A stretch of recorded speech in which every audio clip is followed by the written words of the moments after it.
আলাইকুম গাইজ, প্রতিদিনের মতো আবার একটি নতুন ভিডিও নিয়ে আপনাদের মাঝে চলে এসেছি। তো আজকের ভিডিওটি আপনারা দেখতে থাকুন। তো গাইজ, আমার একটি ছোট্ট ঘের আছে, সেই ঘেরটা থেকে আমি কিছু মাছ ধরে নিয়ে এসেছি। এই যে মাছগুলো বড় হয়নি, যদিও বেশি দিন হয়নি মাছগুলো ছেড়েছি, তারপরেও আমরা জাল পেতে কয়েকটা মাছ ধরেছি। এখন আমি এই মাছগুলো ভেজে নেব। এখন আমি চুলার উপরে একটি কড়াই বসিয়ে দিয়েছি। কড়াইতে পরিমাণ মতো সয়াবিন তেল দিয়ে দিব। পাশের বাড়িতে বিল্ডিংয়ের কাজ চলছে, ব্যাকগ্রাউন্ড নয়েজটা একটু বেশি আসছে, এই জন্য আপনারা ক্ষমার দৃষ্টিতে দেখবেন।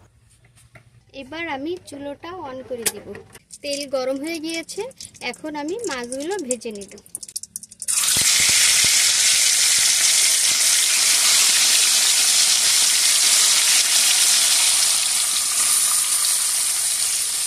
আগামী ব্লগে আমার এই ছোট্ট ঘেরটি আপনাদের সঙ্গে শেয়ার করব।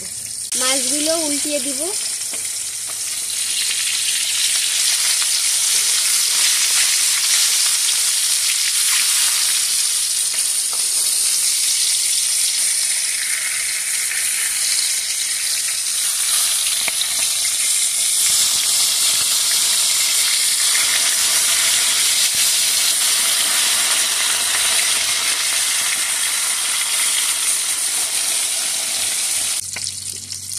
মাছগুলো ভাজা হয়ে গিয়েছে,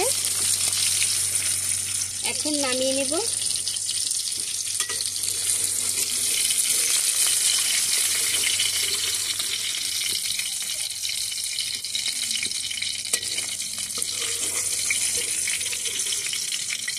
এভাবে আমি অন্য মাছগুলো ভেজে নেব। এই তেলের সঙ্গে আরেকটু সয়াবিন তেল দিয়ে দিব। এক এক করে সমস্ত মশলাগুলো দিয়ে দিব। পেঁয়াজ বাটা, আদা রসুন বাটা,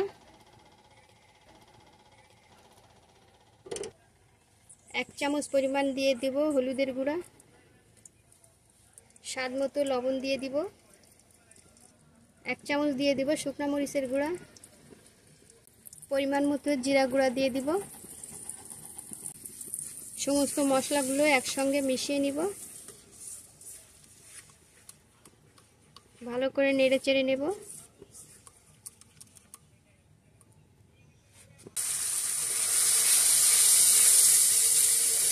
ভালো করে নেড়ে চেড়ে কষিয়ে নেব।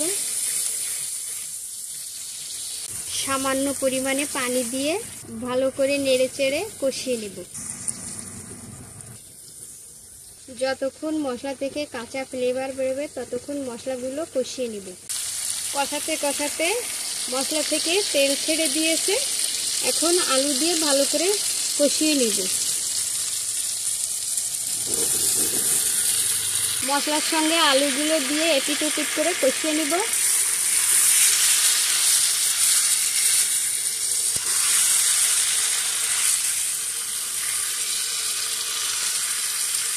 মশলার সঙ্গে আলুগুলো ভালো করে কষানো হয়ে গিয়েছে, ঝোলের পানি দিয়ে দিব।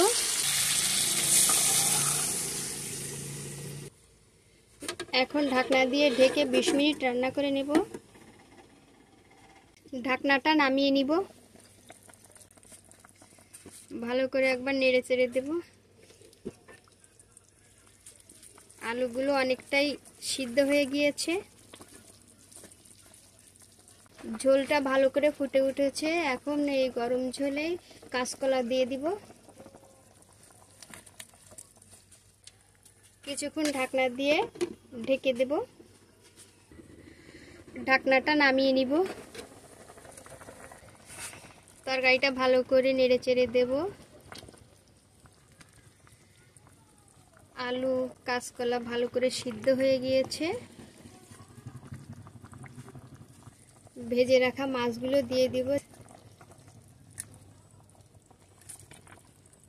তরকারির সঙ্গে মাছগুলো আস্তে আস্তে মিশিয়ে দেব। এভাবে আর কিছুক্ষণ রান্না করে নিব। তরকারিটা আমার রান্না হয়ে গিয়েছে, এখন জিরের গুঁড়ো দিয়ে নামিয়ে নেব।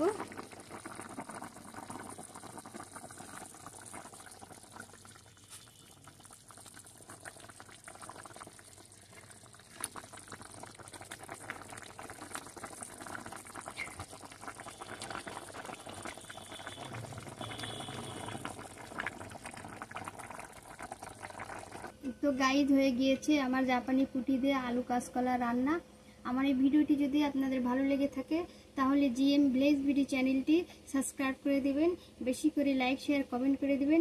এখানেই শেষ করছি, ফিরে আসবো নতুন কোনো ভিডিও নিয়ে। সেই পর্যন্ত আপনারা ভালো থাকুন, সুস্থ থাকুন, আল্লাহ হাফেজ।